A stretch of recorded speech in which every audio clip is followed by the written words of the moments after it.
लिंग पुराण में 7 गलतियां बताई है कंगाल होने की। ये गलती अगर आपने भी करी है तो जिंदगी में कितना भी पुण्य करोगे उसका फल नहीं है। आज की कथा को लिखकर रखना, शायद तुम्हारी जिंदगी संवर जाए। लिंग पुराण में 7 गलतियां बताई है व्यक्ति को बर्बाद होने की। पहली गलती है, उसमें से अगर आप स्वीकार कर रहे हैं ये गलती तो समझ लो कि गलती आपने करी है। गंगा जल तो बुलवाया टैंकर भरकर, 21,000 बेलपत्र भी समर्पित कर रहे हो। आप मंदिर के अंदर बैठ गए, दर्शन करने वाला आता रहा, किसी को अंदर प्रवेश नहीं दिया।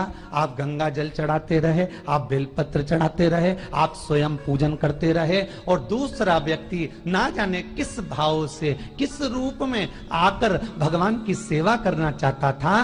पंडित जी ने आपके चक्कर में उसको जल नहीं चढ़ाने दिया, पंडित जी ने आपके चक्कर में उसको बेलपत्र नहीं चढ़ाने दिया। पहली गलती यह हो गई कि भगवान के भक्त को भगवान से दूर कर दिया गया। अब उठा लो श्रीमद् भागवत कथा। 2 देवताओं ने गलती करी थी। एक ब्रह्मा जी ने गलती करी थी कि गाय बछड़ों का हरण कर लिया था। 1 वर्ष होने में 1 दिन था तब ब्रह्मा जी ने गाय बछड़े वापस दिए थे। दूसरी गलती इंद्र ने करी थी, जल वृष्टि करी तब भगवान कृष्ण को गोवर्धन पर्वत उठाना पड़ा। दोनों देवताओं ने गलती करी, पर भगवान कृष्ण ने इंद्र को क्षमा कर दिया पर ब्रह्मा को क्षमा नहीं करा। क्यों नहीं करा? क्योंकि इंद्र को क्षमा इसलिए करा क्योंकि इंद्र ने जब जल वृष्टि करी तो सारे ब्रजवासियों को भगवान के चरणों में लाकर छोड़ दिया। सारे ब्रजवासी गोवर्धन पर्वत के नीचे आकर बैठ गए, भगवान के चरणों में आ गए। और ब्रह्मा ने जो गलती करी वो ऐसी गलती करी कि भगवान से गाय और बछड़ों को दूर कर दिया। जो भगवान से भगत को दूर कर दे उसको शंकर कभी क्षमा नहीं कर सकता। इसलिए बर्बादी का पहला कारण आप भक्त और भगवान में दूरी बना दी। दूसरा कारण, भगवान की जब पूजन कर रहे हो, 21,000 बेलपत्र चढ़ा रहे हो, गंगा का जल चढ़ा रहे हो, चंदन चढ़ा रहे हो, अबीर चढ़ा रहे हो, गुलाल चढ़ा रहे हो, तो तुम्हारे भीतर ये अहंकार, जब तुम पूजन करके उठो तो उठते समय तुम्हारे भीतर अभिमान नहीं होना चाहिए कि मैंने जो अनुष्ठान करा उसके बराबर कोई नहीं कर सकता। तीसरा कारण कहा कि भगवान की सेवा तो आप कर रहे हो, भगवान की चाकरी में तो आप लगे हो, भगवान की आराधना भी कर रहे हो, दिया भी लगा रहे हो, धूप बत्ती भी लगा रहे हो, स्नान भी करा रहे हो, पंचामृत स्नान भी करा रहे हो, सारी पूजन अर्चना सब तुम कर रहे हो। पर हो सकता है इस पूजन अर्चना में आप केवल 3 घंटा पूजन करते हो और बाकी के समय किसी न किसी की जीवात्मा को दुख पहुंचा रहे हो। एक कथा में एक बात कही थी कि भले मंदिर में दिया मत लगाओ, भले मंदिर में जाकर धूप बत्ती मत जलाओ, भले मंदिर में जाकर भोग मत लगाओ, भले मंदिर में जाकर जल मत चढ़ाओ, कुछ मत करो, भले भगवान को नए कपड़े मत पहनाओ, भले तुम्हारी मर्जी पड़े भगवान को भोग मत लगाओ, पर शास्त्र कहता है कुछ मत करो, पर एक काम जरूर करना कि किसी के चेहरे पर प्रसन्नता ला देना तो मंदिर में दिया जलाने के बराबर होगा। किसी के चेहरे पर चमक ला देना, प्रसन्नता ला देना तो अगरबत्ती लगाने के बराबर होगा। किसी गरीबड़े के, किसी दुखी के चेहरे पर अगर तुमने प्रसन्नता ला दी तो वो भगवान को कपड़े पहनाने के बराबर होगा। मालूम पड़े तुम मंदिर में पूरी सब्जी बांटो, मंदिर में भोजन कराओ, मंदिर में सारा पकवान चढ़ाओ, और कोई तुम्हारे कारण अगर दुखी है तो तुम्हें वो सुख का भान नहीं हो सकता। तीसरा कारण है हमारा, वो सुख नहीं मिल सकता। चौथा कारण है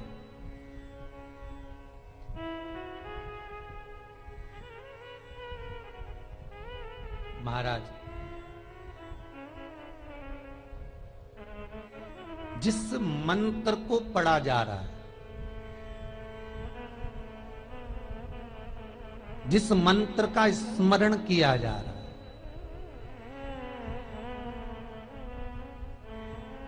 जिस भगवान की माला को हम जप रहे हैं, हम पाठ कर रहे हैं, उसमें त्रुटि। उठा लीजिए दुर्गा सप्तशती।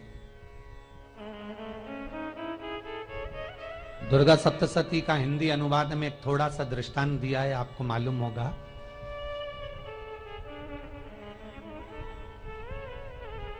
एक जजमान सप्तशती का पाठ कराते थे नवरात्रे में। नवरात्रे पूरे होते थे और उनकी पत्नी मर जाती थी। सप्तशती के अंदर लिखा है, बहुत ध्यान से सुनिएगा। दुर्गा सप्तशती का पाठ कराते थे और पत्नी नवरात्रे के बाद 4 महीना 3 महीने के बाद मर जाती थी। बहुत दुखी था सेठ। एक शादी करी, दूसरी करी, तीसरी करी, चौथी करी, चौथी पत्नी भी मर गई। बहुत दुख हुआ। आज वो गुरुजी के पास चले गया, गुरुदेव, गुरुजी, गुरुदेव, गुरुदेव। गुरुजी बोले क्या हो गया? सेठ जी बहुत दिनों के बाद आ रहे हो, क्या बात है गुरुदेव? मेरे को एक बात समझ में नहीं आती कि मैं नवरात्रे में सप्तशती का पाठ कराता हूं, देवी जी का यज्ञ करवाता हूं, माता रानी को चूनर पहनाता हूं, उनको सुंदर बिछुड़ी, पायल, चुनरी सब पहनाता हूं, कन्याओं का भोजन करवाता हूं, भंडारा करवाता हूं, जवारे बोता हूं, अखंड ज्योत लगाता हूं, पर नवरात्रि जैसे ही पूरी होती है उसके 2 महीने 3 महीने बाद मेरी पत्नी क्यों मर जाती है? 4 पत्नियां मेरी मर चुकी हैं, 5वीं मैंने शादी करी है। गुरुदेव आप कृपा करिएगा, कुछ तो बता दीजिए, कुछ करुणा कर दीजिए।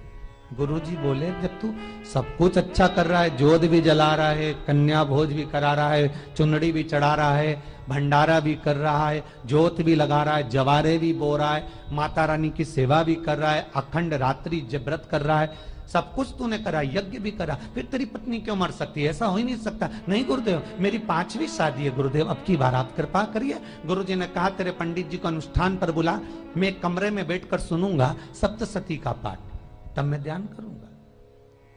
गुरुजी अंदर के कमरे में जाकर बैठ गए, ब्राह्मण पाठ करना प्रारंभ करा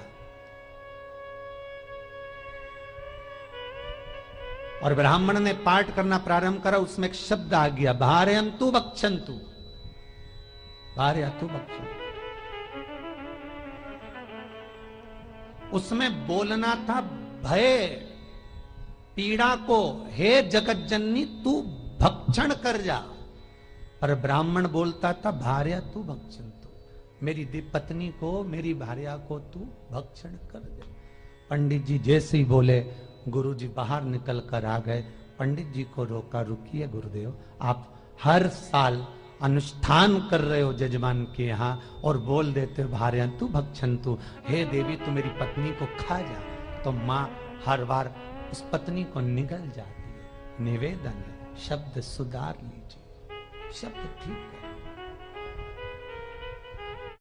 चौथा कारण है कि आप जो पाठ कर रहे हो, आप जो पूजन कर रहे हो, आप जो अनुष्ठान कर रहे हो, उसमें कुछ ना कुछ गलती जरूर हो रही है। ये चौथा कारण है।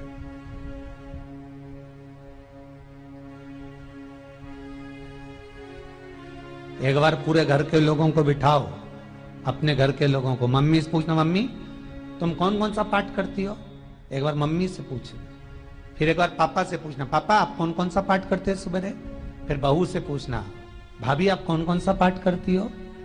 फिर छोटी दुल्हन से पूछना, छोटी दुल्हन तुम कौन कौन सा पाठ करती हो? भैया आप कौन कौन सा पाठ करते हो? आप कौन कौन सा पाठ करते हो? पूछना। जब घर के अंदर बड़ी बहू अलग तरह का पाठ कर रही है, छोटी बहू अलग तरह का पाठ कर रही है, मंजली बहू अलग तरह का पाठ कर रही है, माँ अलग तरह का पाठ कर रही है, पति अलग तरह का पाठ कर रहा है, तो उसका जो प्रभाव है, कौन सी चीज कहां टकरा रही है, जिसके कारण घर में रोग इतना है कि कोई सही होने वाला ही नहीं है।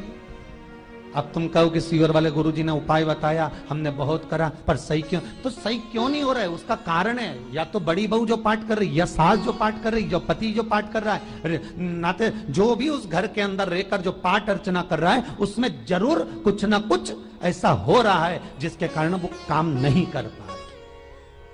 उसमें कुछ ना कुछ गलती हो रही है जिसको तुम समझ नहीं पा रहे, जिसको तुम अपने आप को बहुत विचार करते हो कि मेरे बराबर कोई नहीं कर सकता, मैं शंकर की भगत, मैं राम की भगत, मैं कृष्ण की भगत, मैं जो करती हूँ बहुत अच्छा करती हूँ, मैंने जो किया बहुत अच्छा करा, पर हो सकता है उसी कारण आपको दुख झेलना पड़ रहा।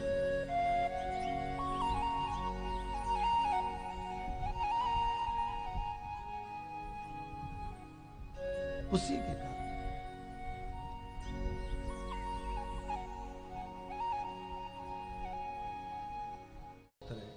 महाराज, हमने जो दान किया, हमने जो पुण्य किया, हमने जो सत्कर्म किया, वो किस जगह पर लगा?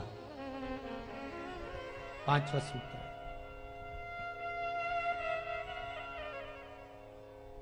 जो आप दान कर रहे हो, जो आप पुण्य कर रहे हो, सत्कर्म कर रहे हो, वो किस जगह पर लगा? ये पांचवा सूत्र। फिर निवेदन करेंगे, गाय, बेटी और लक्ष्मी 50 बार विचार करना, तब किसी को देना।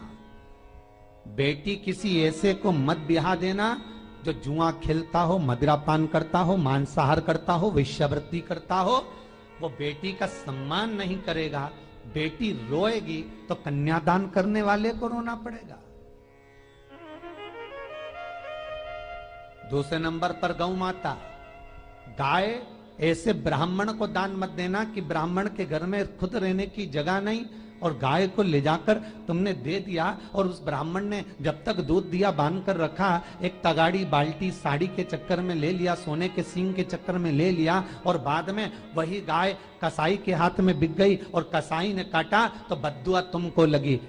बेटी, गाय और लक्ष्मी, पैसा भी किसी ऐसे भिखारी के कटोरे में मत दान देना कि जिसने ले जाकर मदिरा पान में लगा दिया, जुए में लगा दिया, वैश्यावृत्ति में लगा दिया। अगर जिस भिखारी के कटोरे में पैसा दिया उसने शाम को ले जाकर मदिरा पान में, जुए में लगा दिया, तो लक्ष्मी रोती है कि तूने मुझे गलत जगह पर दिया है, इसलिए अब तुझे रोना पड़ेगा। तब व्यक्ति को रोना पड़ता है, फिर व्यक्ति रोता है। गाय, बेटी और लक्ष्मी 50 बार विचार करो, क्या सही जगह पर दे रहे हो? और अच्छी जगह पर दोगे तो संपदा भी बढ़ती है, सुख आता है। अगर बेटी सुखी रहेगी तो मायके के लोग सुखी रहेंगे, गौ माता सुखी रहेगी तो संसार सुखी रहेगा। और आपने जो धन दिया, आपने जो पैसा दिया किसी भिखारी के कटोरे में, अगर उसने गलत जगह पर लगाया तो रोना तुमको पड़ेगा। किसी आजकल के भिक्षुकों को अगर रोटी दे दो तो लेते ही नहीं, आटा दो तो नहीं लेते।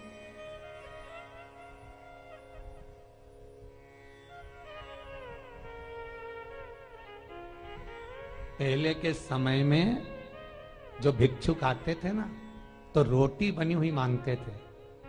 बूढ़ी बूढ़ी माताएं जानती होंगी, चिमटा बजाकर, घुंघरू बजाकर कहते थे भोजन, तो 2 रोटी निकाल कर दे दी जाती थी घर से। लो बाबा, तो माता इतना प्रेम रखती थी, केवल रोटी नहीं देती थी, बाबा बैठो हम सब्जी ला कर देते। इतना प्रेम था बुजुर्ग माताओं का, बैठो।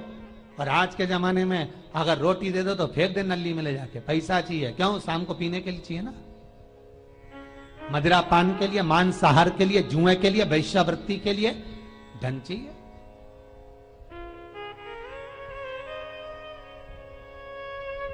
भोपाल के और इंदौर के, इंदौर का राजवाड़ा चौराया और भोपाल का लाल घाटी चौराया, इन दोनों चौराहे पर इतने से बच्चे लोग भीख मांगते हैं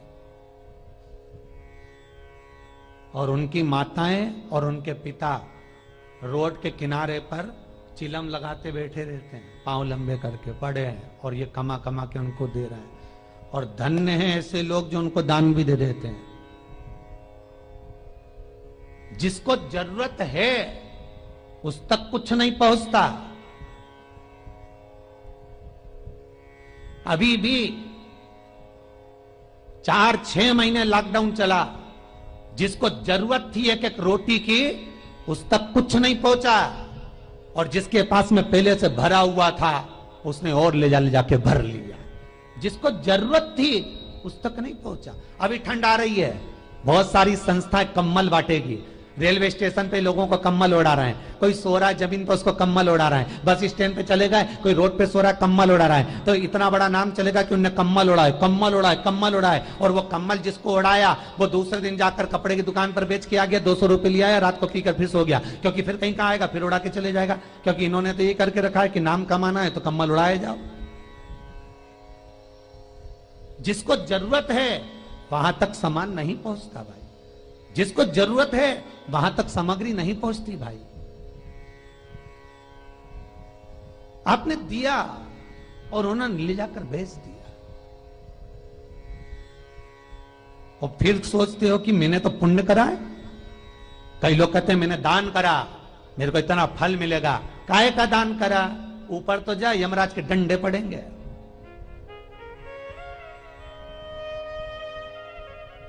रेल में, ट्रेन में आप बैठ जाओ, रिजर्वेशन कोच में छोटे छोटे लड़के आते हैं, अपना कपड़ा उतारते हैं। सही बोलना रे भाई, जितने लोग टीवी पर कथा सुन रहे हो, छोटे छोटे बच्चे अपना कपड़ा उतारेंगे और पोछा लगाएंगे रेल की बोगी में। जब गवर्नमेंट ने स्वीपर रख रखे हैं तो तुम्हें अंदर आने का किसने कहा? कौन ने कहा कि तुम अपना कपड़ा उतार के पोछा लगाओ? और वो अपने शरीर का कपड़ा उतार कर पोछा लगाता है, आपके आगे हाथ फैलाता है, आप 1-1, 2-2 रुपए दे देते हो। वो अगले स्टेशन पर उतरता है, कोई सूंघने की सामग्री लेता है, सूंघ सूंघ के वो बर्बाद हो जाता है और कहीं कूद कर मर जाता है। उसके मरने में 1 रुपया तुम्हारा भी लगा है, इसलिए नरक तुमको भी भोगना पड़ेगा, क्योंकि उसके मरने में तुमने हेल्प करी है।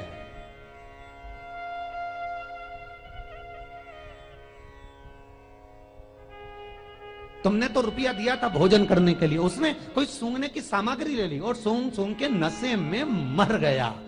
उसके मरने में 2 रुपए तुम्हारे हैं, 1 रुपए तुम्हारा है, तो भोगना तो तुमको भी पड़ेगा ना।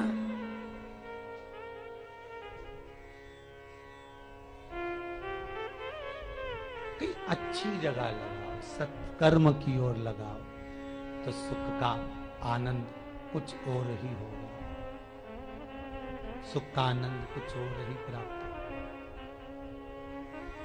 हमारा धर्म, हमारा पुण्य, हमारा सत्कर्म। 5वां कारण अपनी पुस्तिका में लिखकर रखना, तुम्हारे दुख का 5वां कारण क्या है? क्यों तुम करोड़पति से रोड़पति बन गए? तुम्हारे यहां पर 4-4, 5-5 गाड़ी थी, खूब वैभव था, खूब धन था, फैक्ट्रियां चल रही थी, सत्ताएं चल रही थी।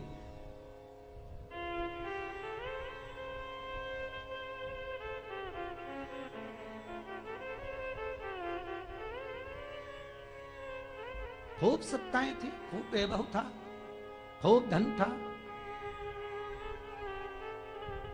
पर कुछ भी नहीं, सब धरा की धरा रह गए। सारा कोई वैभव बचा ही नहीं, कोई वैभव नहीं। एक हमारे सेंधवा के भगत हैं महाराज, बड़े भावपूर्ण भगत।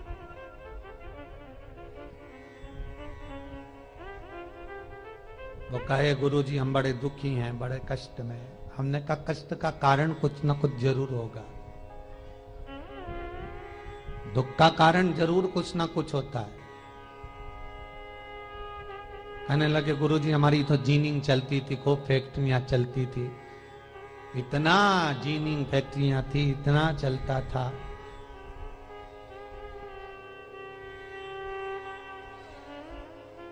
इतनी जीनिंग चलती थी, इतनी फैक्ट्रियां चलती थी, गुरुदेव बहुत दुखी हो गए। हमने कहा दुख का कारण, जो ये 7 कारण है शिव महापुराण के, लिंग पुराण में जो 7 कारण बताए हैं दुख आने के, जब फैक्ट्रियां अच्छी चल रही, जीनिंग अच्छी चल रही, व्यापार अच्छा चल रहा है, तो 7 कारण बताए हैं कि आप उन 7 कारण में से कोई कारण आपके साथ में हुआ है जिसके कारण आप रोड पर आ गए, करोड़पति से रोडपति बन गए।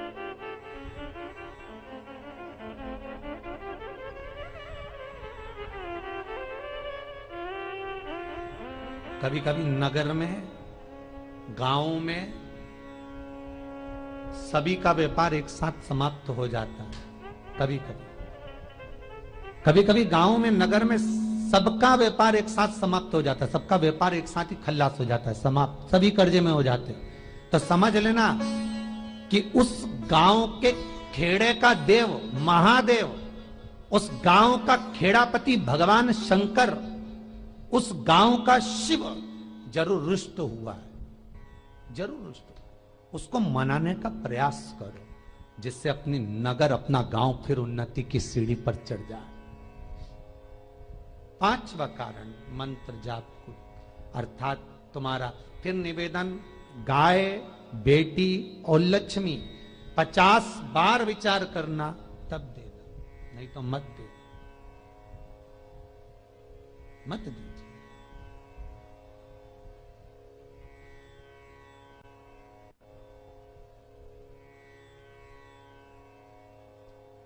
और महाराज भगवान शिव की कथा का छठा कारण बता, हमारे दुख का कारण छठा कारण,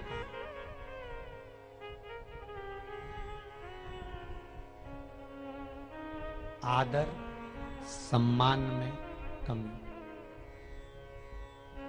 घर के जो बड़े हैं, घर के जो बुजुर्ग हैं, घर के जो आदरणीय हैं, उनका सम्मान नहीं कर पाए। सुंदर कहा, जिस घर में माँ बाप की इज्जत नहीं होती, उस घर में देखना कभी बरकत नहीं होती।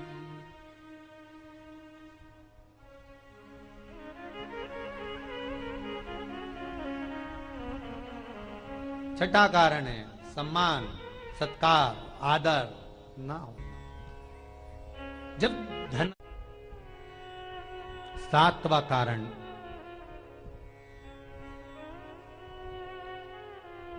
ये अंतिम कारण है। जितने लोग कर्जे में, लदालू में, जितने लोग दुखी हैं, जितने लोग तकलीफ में, आज की कथा को बहुत दिल से सुनना, अपनी गलती को जरूर छांटना। मुझे विश्वास है मेरा भोलेनाथ, आप अगर गलती को स्वीकार कर लोगे तो शंकर वापिस आपको करोड़पति बना देगा, लखपति बना देगा। शंकर आपके भंडार फिर भर देगा। 7 कारण में से अपनी गलती को जरूर छांटना। साहब की आपने गलती कौन सी करी, और अपनी गलती को छाट ले, यही सबसे बड़ी बात है ना।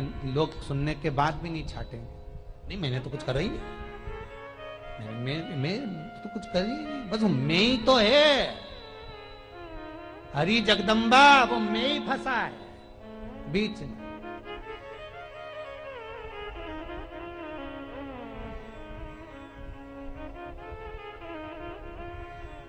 सातवां कारण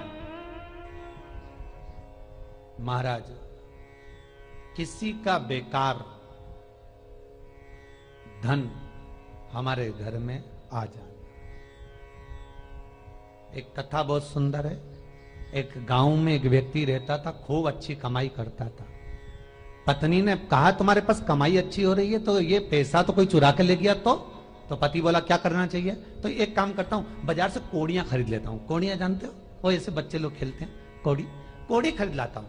अब गांव का व्यक्ति रोज कोड़ियां खरीद के लाए, उनके यहाँ बोरे पे बोरे भरा गए, बारदान पर बारदान भरा गए, पूरा कमरा कोड़ियों से भरा गया। एक दिन राजा बीमार पड़ गया। राजा बीमार पड़ा तो राजा को वेदों ने, डॉक्टरों ने कह दिया इसका एक ही इलाज है, कोड़ियां लाई जाए, कोड़ियों को जलाकर राख बनाई जाए, वो राख राजा के शरीर पर मली जाए। राजा के शरीर पर जब राख को मलेंगे तो राजा ठीक हो जाएगा। राजा ने अपने दूतों से कहा, जाओ नगर में कोड़ियां देखो। राजभवन में देखा तो कोड़ी नहीं थी, बाजार में देखा तो कोड़ी नहीं थी, सारा मार्केट घूम लिया, चारों तरफ के राज्य देख लिया, कोड़ी नहीं मिली। राजा ने दूतों से पूछा बात क्या है। दूतों ने बाजार वालों से पूछा, भैया कोड़ियां क्यों नहीं है। तो बाजार के व्यापारी बोले, महाराज सवेरे सवेरे एक गांव का व्यक्ति आता है, सारी कोड़ियां खरीद कर ले जाता। सारी कोड़ियां? हाँ। उसका पता दो। दुकान वालों ने पता दिया, वो वहां पहुंच गया, उसको डराया। राजा के दूतों ने, तेरे पास कोड़ियां हैं? हाँ, पर मैंने अपने पैसे से खरीदी है, फ्री की नहीं है, खूब खर्चा कर कर मैंने कोड़ियां जोड़ी हैं। राजा बीमार पड़ा है, कोड़ियां ला के दे। उसने मना करा, दूतों ने डराया, ठीक है लो। उन्होंने बारदान खोल लिया, झोला खोल लिया, बैग खोल लिया। राजा के दूतों ने बैग खोला, वो गांव का व्यक्ति एक थाली में कोड़ियां लाता, उस पर हाथ फेरता और झोले में डालता जाता, फिर भर कर लाता, फिर हाथ फेरता, फिर झोले में डालता। राजा के दूतों ने कहा, एक बार में पूरा बारदान उठाकर क्यों नहीं दे देता, ये बार बार हाथ क्यों फेर रहा है?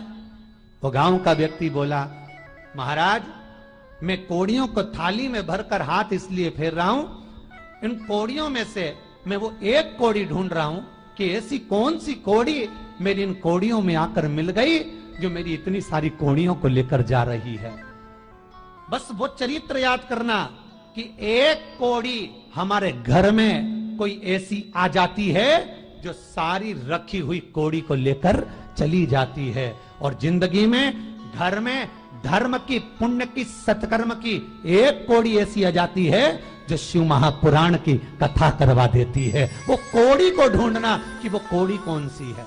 जो अच्छा काम करवा रही है अच्छी कोड़ी आई होगी, सत्कर्म करवा रही है अच्छी कोड़ी आई होगी, और मालूम पड़े एक कोड़ी ऐसी आ गई जो डॉक्टरों में भरवा रही है, सारा की सारा धन मेडिकलों में लगवा रही है, पुलिस में लगवा रही है, कहीं गलत जगह पर लगवा रही है, कहीं एक्सीडेंट में लगवा रही है। जो कोड़ी गलत जगह पर धन को लेकर जा रही है, समझ लेना कि वो कोड़ी बेकार आ गई जो सारा का सारा बर्बाद करने में लगी हुई है। उस कोड़ी को पहचानो कि वो कोड़ी कौन सी है। 7वां कारण शिव महापुराण का, लिंग पुराण का लिख कर रखना कि एक कोड़ी ढूंढना कि वो कोड़ी कौन सी घर में आ गई जो हमें बर्बाद कर कर चली गई।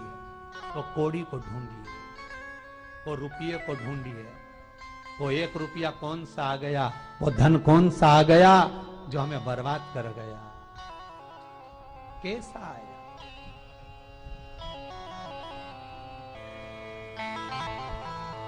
धन कौन सा आ गया ऐसा जो हमें बर्बाद कर दे।